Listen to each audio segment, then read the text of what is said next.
to turn to 1 Samuel. Turn to chapter 16, which is 1 Samuel chapter 16, verse 1 through 7. And if you have it, say amen. Amen.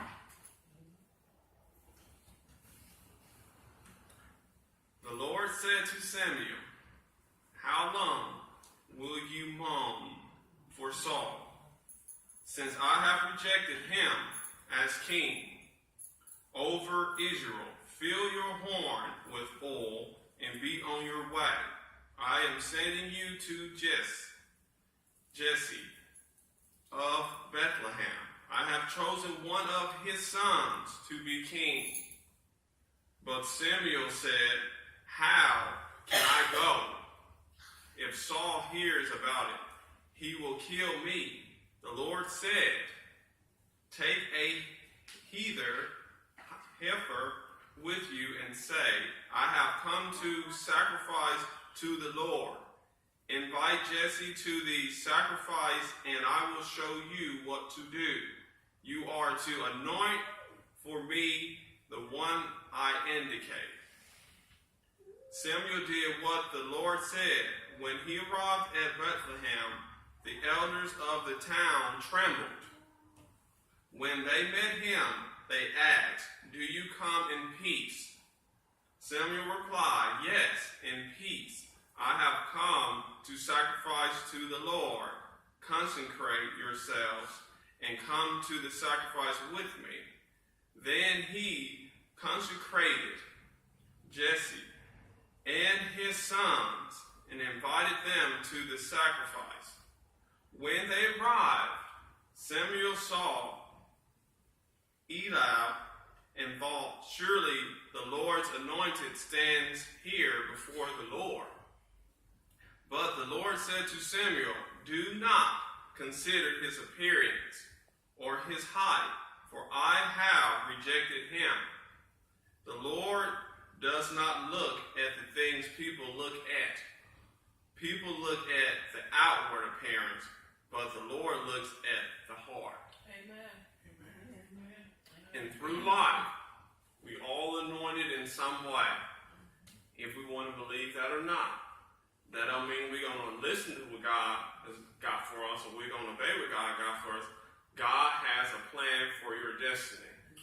God allowed some things to happen in your life so you can move from one place to another.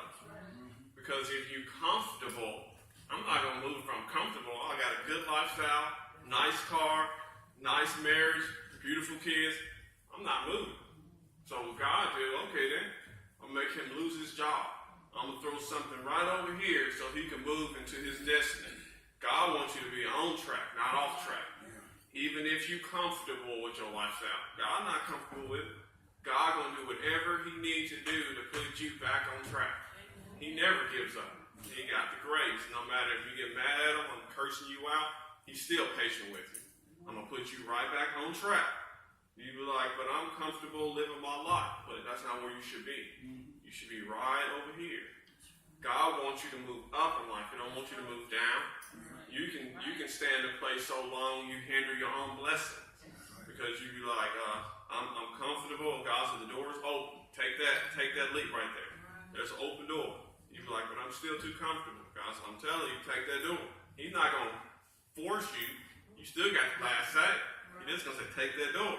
So if you stay, something's going to happen. So if you choose to stay and boom, I lost my job, my family's falling apart, God, why is this happening to me? Because you did not take that open door. You got to take what I give you. Because God knows what's down the road. Like I was telling Ashley yesterday, I said, I'd rather take a life that has a long road to the point I can't even see it rather than take something where a wall is. I said, if there's a wall, you got to figure out how to get around that wall. It might take you 5 years until you look up, and God said, look to the left. That's where you should have been. That's right. And now you got to make up 5 more years to walk down that long road. You could have been that. How the devil play off of us every day is he uses our fear. He uses our anxiety. And those two things is one of the biggest things. If you look up, what does fear cause in the human body, and anxiety cause in the human body? If you fearful or you upset all day long, it triggers something in your pineal glands, and your pineal glands send it down to your body, which I forgot the name of, but it causes you to have high blood pressure, cholesterol, heartburn, just for being stressed every day, being fearful. It causes multiple things in your life. When we look at it, it's just small. They use it in the military. They put the fear tactics. They twist it around. So we're going to scare them to death. We're going to break them down. We got to build them right back up. They know what they're doing. Okay, then you're fearful, you're scared, and they yelling, they triggering something. And you're going down, when you're at your lowest, and they see it. Now we're going to rebuild them right back up. Put everything they need to be there. They break you all the way down. That's what fear does. Fear, most of the time in the Bible they say fear the Lord. There's nothing wrong with fearing God, because you're supposed to fear God. If you don't fear Him, you don't respect what He says. God will say, go down that street and make a left. Go stop at the gas station. Somebody you're supposed to meet there. You're like, no, you ain't going to do that anyway, because I don't fear you in the first place. And God will be like, but you're supposed to go down there. Nope. How the devil play off of us every day is he used what we don't want to do for God, and he twists it and make it work for him. Why evil people prosper more than good people? And a lot of people ask this question, why do evil people prosper more than good people? An evil person will be outside in the parking lot begging for change. Can you give me some money? Can you give me some money? But a good person will sit back and it's like, God, bless me with some money, but we never say how much.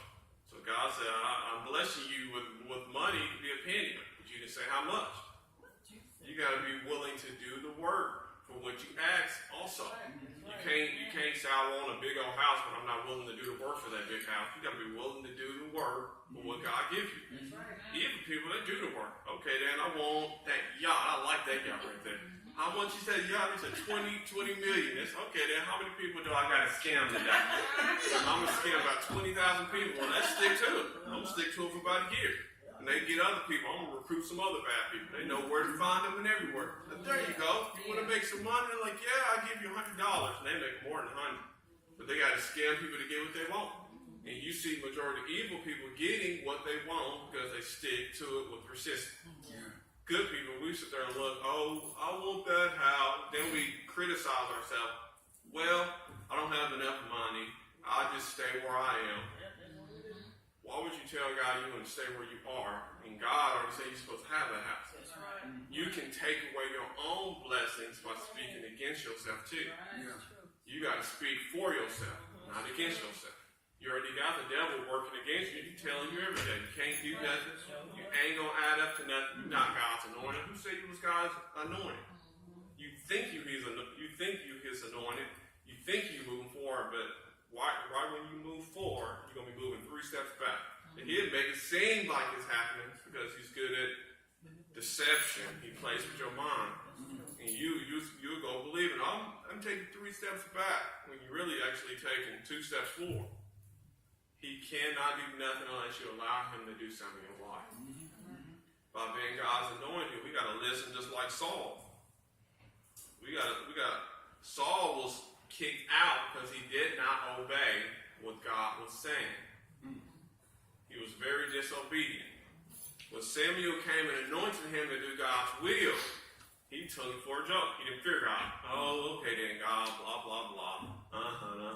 When he said, go attack that village, he attacked it, but he did more than what God told him to do. If God tell you to do something, do it the way he tell you to do it. Don't do it the way you want to do it. And say, I did it, God. But you didn't do it the way I told you to do it. You did it the way you want to do it. And what God did, kicked him out. I'm going to replace him with somebody else. Go to this town. But what if he kills me? Go to the town and do what I say do. So he went to the town. And he said, I'm going to make a sacrifice. And people are like, okay then. Because God is with him. God didn't leave him by himself and just sent him out there and not protect him. God is with him. Yeah. He's not a physical person. He's spiritual. I'm with him. He has the anointing of God on him. But if he don't listen, any of that can happen. He can die. But rather than him not listening, he listened to what God told him to do. A lot of times we don't God tells us to do every day. We do what we want to do. I can take myself, for example. I love to challenge God. I love to challenge the Bible. I'm like, okay, then God, prove to me, like yesterday. I'm going to use this for example. I said, I've been wanting this movie for the longest time. And actually, she was in the car with me. I said, you want to see something? I'm going to ask God to tell me where a movie is. And I'm going to see if he's going to tell me where a movie is. But I doubt that he's going to tell me what this movie is. But I'm still going to see what kind of power God got. She's like, okay then. I said, God, I want this scary movie. So he said, when I got out the store, he said, okay then, go over here to this place called this. I said, see, you're the insurance already. Being sarcastic. So I went over to the place, went in. I said, see, I don't even see the movie. I said, see? They're actually like, boom, there you go, right here. And I looked, I said, but I looked in the same place, and she looked in the same place, but it wasn't there. God answered you, but you got to be willing to listen and do the work also. And when I was going to another experience, when I was going to a bookstore, which she was with me too, I was getting a marriage book on how to marry people, and I didn't have enough money. I said, I only got, let's see, $7. And the book was like $14. I was like, I don't even have enough to get the book. So I said, can you go to the car and see if I have any more change? I was just, okay then. So the woman, she was looking like, okay then, hurry up.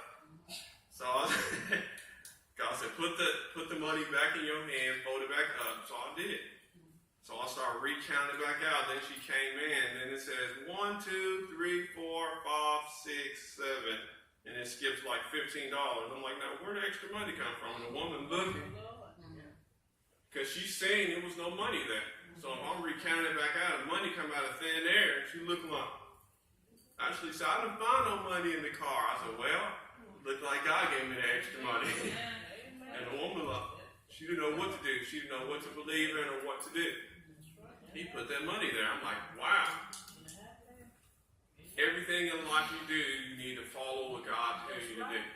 Because he can open any door and close any door. But he's going to be closing more doors than he's opening. Be with your kids. If you don't have a relationship with your kids, it could be with your husband, it could be with your wife, it could be in your relationships, it could be on your job. He know why he's closing those doors. So he can push you back on your destiny so you can do what he wants you to do. You might get in an argument with one of your family members. You're like, oh, I'm getting tired of them. They start up every single day. Every single day. And God might say, forgive them for they don't know what they are doing. Pray for them. Most of us, we don't even want to pray. We're like, oh, what is prayer going to do? We see what God can do through a prayer, but then again, here we go. I don't even want to pray. The ancient Egyptians understood more about prayer than a lot of Christians do in this day. They prayed about everything. They got up consistently every day, all day long. God, rise the water so we can have enough food to eat down the Nile River. And what had happened there, pray, and the water rise up. And people are like, how does the water rise enough when it's not in the forecast to rise up? So they pray. God answered. A lot of them praying at once. It'll rise up, then at a certain time it'll go right back down. And they still can't understand it to this day. Why did that happen? Like they don't know why, who built the pyramids. They think aliens built the pyramids. Well, I don't understand that.